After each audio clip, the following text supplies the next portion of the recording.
Nag-check-in ako dito sa may Cocorico Hostel, Port Barton, and ito yung pinaka-bed natin. So bunk bed type pala dito sa may hostel na to and good for solo traveler. So ito yung pinaka-bed niya, sobrang laki guys and almost good for 2 packs na siya and may kasama ng towel, kumot at dalawang unan na napakalambot talaga nito guys, sarap ng tulog ko.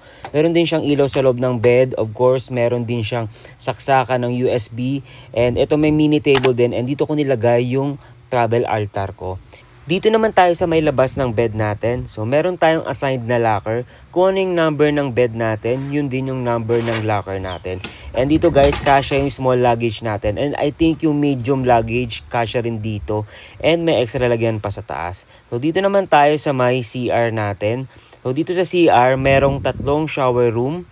So ito guys, may shower na tapos kaso wala nga lang hot shower.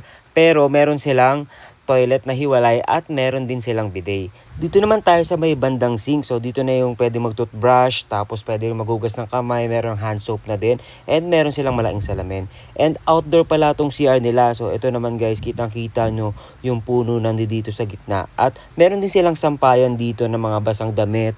Party hostel din pala to kaya meron silang free drinks from 7 PM to 7:30 PM. And of course, may mga promo na drinks din. Meron din pala silang pa-boat party guys, so abangan nyo lahat yan sa vlog ko.